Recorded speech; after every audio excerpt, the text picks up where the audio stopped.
Hi, Girlguiding Anglia, and welcome to the UK Space Dome. This video is for your 2020 October Festival Under the Stars. I am Jazz. I am an astrophysicist, a research scientist, and a space lover. So let me explain first why I built this dome. Then I'll show you around the dome for a little bit, and then we'll get to your challenge.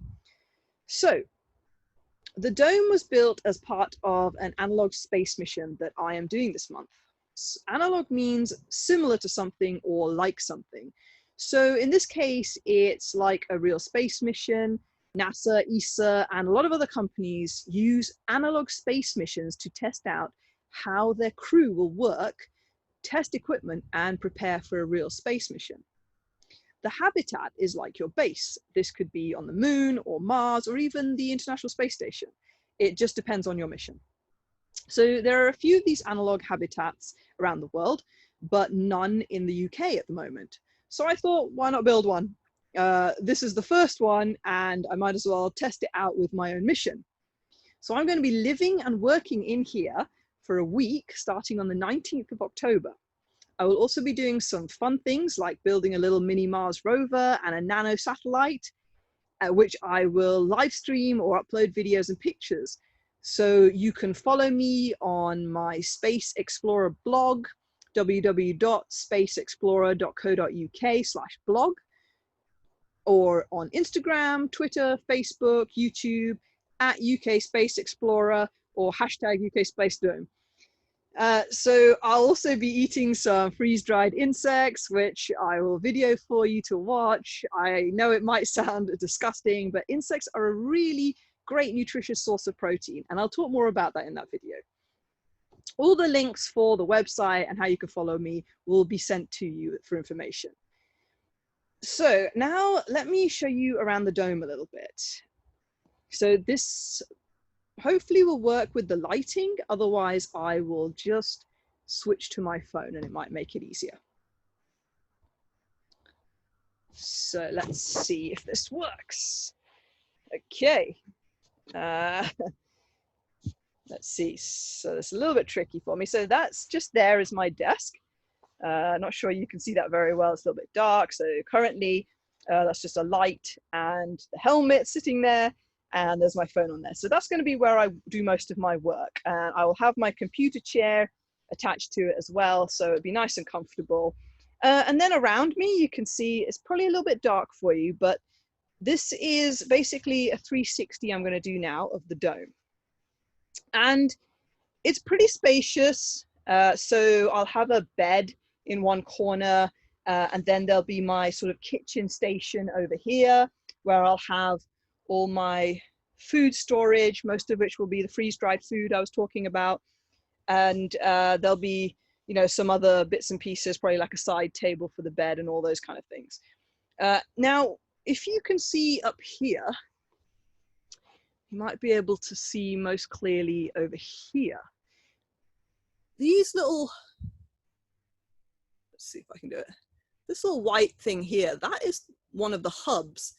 And they're at each little join where these, what are called struts. See these pieces of wood? Struts. These are the bits that make up the dome frame, and they're joined by those white hubs. And that is how the dome frame is constructed. Then on top of that, you can see some of these, maybe these white dangling things.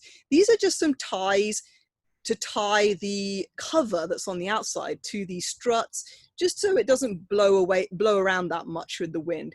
It's also secured, anchored outside, just like a tent would be secured outside. And actually inside the dome as well, and it's probably a little dark for you to see, I've got these pods, which are like the feet onto which the whole dome frame is sat. And that's made of concrete. So it also adds a little bit of weight, so things don't blow around if it gets very, very windy. It's actually been a very windy day and it's been absolutely fine. So that's kind of how the dome is constructed, out of these like hubs and then these wooden struts. And then, as I said, this dome cover, this was made using some sunshades. So you know those things that you get, that big piece of material that shades you from the sun on a hot day? It's basically just made out of that, and it's waterproof material. So a little bit like a tent.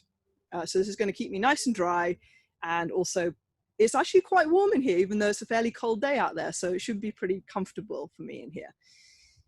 And actually, I've also got a built-in little window.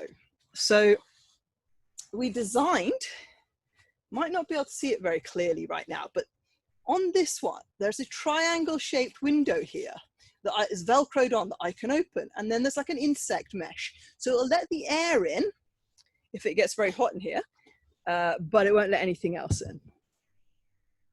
So for this dome material, a lot of sewing had to be done. This was probably the hardest part for building this dome. The frame actually was a lot easier. So for your challenge, now that you've seen my dome, if you accept the challenge, that is to build your own mini dome. It can be as big or as small as you like. You can make it from straws, which you could join together using blue tack, maybe as your little hubs, or you could use something else. It's entirely up to you, and they don't have to be straws.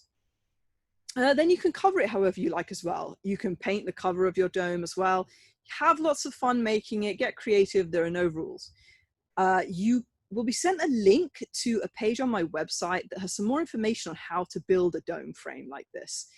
There's a calculator on that website that you can use to calculate how big your struts need to be, depending on how big you want to make your dome.